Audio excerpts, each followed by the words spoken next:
नमस्कार, मैं हूं इकबाल और आप देख रहे हैं खुली बात।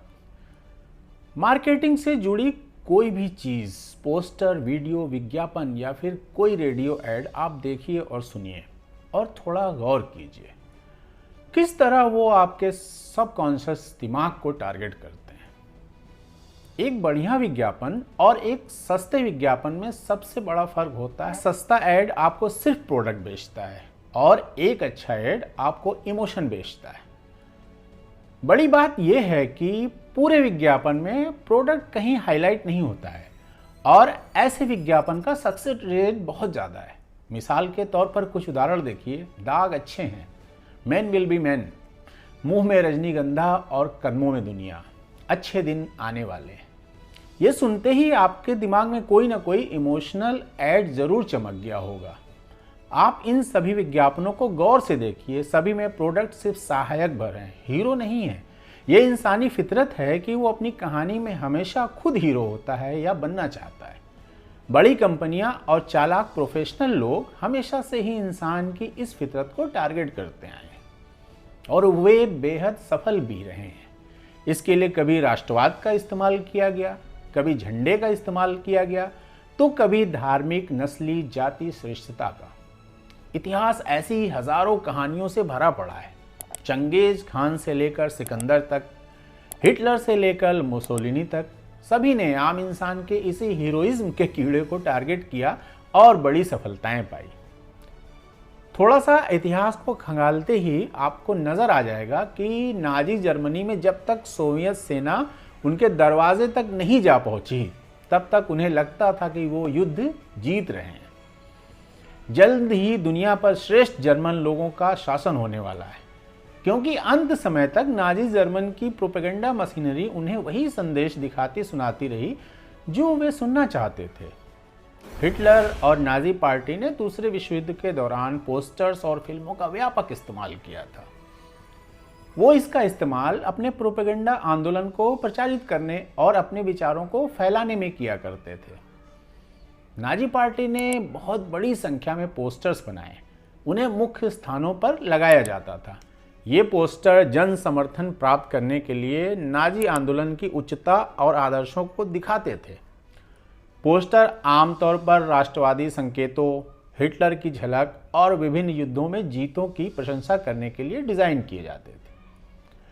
नाजी पार्टी ने एक संगठित फिल्म उद्योग भी बनाया था, जिसमें देशभक्ति, राष्ट्रवाद और नाजी आंदोलन के विचारों को प्रमोट किया जाता था। ये फिल्में देशभक्ति और आदर्शवाद के भावनात्मक तत्वों को जगाने के लिए डिजाइन की जाती थी। साथ ही इनके द्वारा जनता को नाजी पार्टी के विचारों के प्रति संवेदनशील बनाने का प्रयास किया जाता था। इन फिल्मों में हिटलर के व्यक्तित्व की पूजा की जाती थी। पिछले कुछ सालों से हमारे महान देश में भी एक खास विचारधारा आधारित फिल्मों की कतार लगी है, जहां एक समुदाय को निशाने पर रख फिल्में बनाई जा रही हैं। कहीं सीधे बात कही जा रही है तो कभी इशारों इशारों में। ठीक ऐसा ही नाजी जर्मनी में भी था, जहां जर्मन फिल्में यहूदी लोगों को आतंकवादी और राष्ट्रद्रोही के रूप में दिखाने के साथ साथ उनके सामाजिक, आर्थिक और धार्मिक स्थानों को भी विवादास्पद बनाने की कोशिश करती थी। इसके परिणाम स्वरूप जर्मन जनता में यहूदी समुदाय के प्रति घृणा बढ़ती गई। इसी ने नाजीवादी विचारधारा को मजबूत और अस्थायी बनाने में मदद की। नाजी पार्टी ने युद्ध के दौरान भी उपयोग के लिए कई प्रोपेगेंडा फिल्में बनाई थी। 1940 में रिलीज हुई इटर्नल ज्यू यहूदी समुदाय को बदनाम करने के लिए झूठे आंकड़ों, घटनाओं को हकीकत की तरह पेश करती थी। इसमें यह दिखाया गया कि यहूदी लोग शातिर, धोखेबाज और समाज को बर्बाद करने वाले होते हैं। ये बातें सुनकर आपको कुछ याद आ रहा होगा। क्या हम भी लगभग ऐसी ही कुछ घटना अपनी आंखों से नहीं देख रहे हैं? क्या हमें नहीं पता कि इसका अंजाम क्या होगा? या फिर हम भी नाजी जर्मनी की जनता की तरह ही डिटेंशन कैंप, होलोकास्ट के जरिए 60 लाख यहूदियों की हत्या के रूप में दिखे परिणाम को देखना चाहते हैं? क्या हमने इतिहास से कोई सबक नहीं लिया? अभी हाल ही में सावरकर के जन्म दिवस पर सावरकर के जीवन पर आधारित फिल्म स्वतंत्र वीर सावरकर का टीजर रिलीज किया गया। The Kashmir files, the Kerala story की बड़ी और ऐतिहासिक कामयाबी के बाद ये फिल्म भी टीजर के रिलीज होते ही चर्चा में है। विनायक दामोदर सावरकर की कहानी काफ़ी विवादास्पद रही है। उनके जीवन के दो दौर रहे हैं। पहला दौर एक क्रांतिकारी के तौर पर अंग्रेजी सत्ता के खिलाफ उनकी लड़ाई का है, इसमें कोई शक नहीं। तो दूसरा दौर में उनकी 14 साल की काला पानी की जेल, जहां उन्हें छुटकारा पाने के लिए माफ़ीनामा लिखने पड़े थे। बदले में उन्हें आज़ादी मिली और 60 रुपए की पेंशन अंग्रेजी हुकूमत से। और जेल से बाहर आने के बाद उनकी कट्टर हिंदुत्ववादी राजनीति, महात्मा गांधी की हत्या के षड्यंत्र में भागीदारी के आरोप और फिर सबूतों के अभाव में उनके बरी होने तक की कहानी है। सावरकर के जीवन पर लगे अंग्रेजों को माफीनामा लिख काला पानी से आज़ादी हासिल करने के धब्बे को आरएसएस और हिंदुत्ववादी बौद्धिकों ने बहुत बार धोने की कोशिश की। कई किताबें और लेख लिखे गए, लेकिन किताबें एक तो वो असर पैदा नहीं कर पाती जो फिल्में कर सकती हैं, और ना ही उतनी व्यापक पहुंच आम जनता तक उनकी होती है। किताबें बौद्धिक वर्ग में कुछ खास लोगों तक ही सीमित रह जाती है। इसलिए अब ये कोशिश फिल्म के जरिए की जा रही है। रणदीप हुड्डा अभिनीत यह फिल्म जल्दी थिएटर में आने वाली है। टीजर से समझ में आ रहा है कि यहाँ भी वही सब होगा जो द कश्मीर फाइल और द केरला स्टोरी फिल्मों के जरिए दूसरे निर्माताओं ने किया है। तथ्यों और इतिहास के साथ खिलवाड़ कर दर्शक की भावनाओं को भड़काओ, साथ अपनी जेब भरो और साथ ही देशभक्ति का सर्टिफिकेट भी घर ले जाओ। ये केरला स्टोरी की इन दिनों काफी चर्चा है।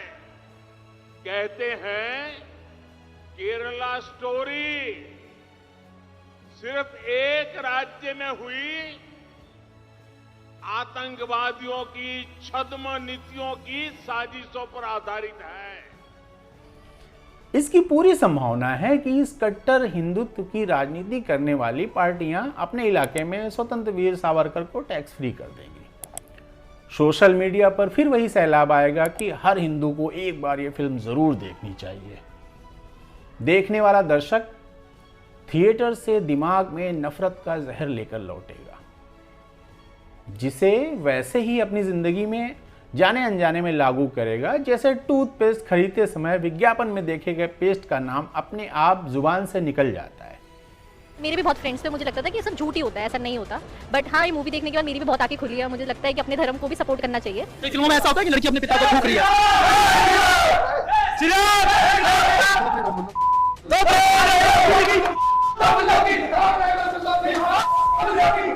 हालांकि हमें नहीं लगता कि हम विज्ञापन से प्रभावित हैं। सारा कुछ उसी मार्केटिंग के विज्ञान पर आधारित है जिसको हिटलर के प्रोपेगेंडा मंत्री गोएबल्स ने अच्छी तरह समझा और उसका भरपूर इस्तेमाल भी किया। मार्केटिंग का मूल फंडा है किसी भी बात को बार बार दिखाओ, सुनाओ, लगातार देखते सुनते एक दिन उपभोक्ता मान लेता है कि फला ब्रांड का तेल गंजापन दूर कर देता है, भले ही इस बात का सच से दूर दूर तक नाता न हो। आप जरा खुद से सोचकर देखिए, कैंसर और लीवर फेल्योर जैसी बीमारी देने वाले उत्पाद किस तरह बोलो जुबा केसरी, यारों का यार जैसी लाइनों पर खरे उतर सकते हैं। इटली का मुसोलिनी हो, जर्मनी का हिटलर, सभी देखने सुनने के साधनों की ताकत को समझते थे और उनका भरपूर उपयोग भी उन्होंने जनता में खास आर्यन नस्ल की श्रेष्ठता और अंध राष्ट्रवाद को भरने में किया।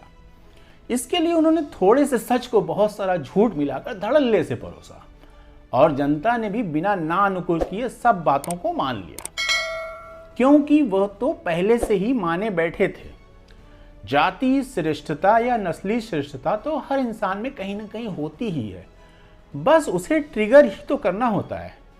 एक कहानी तुर्की की भी है।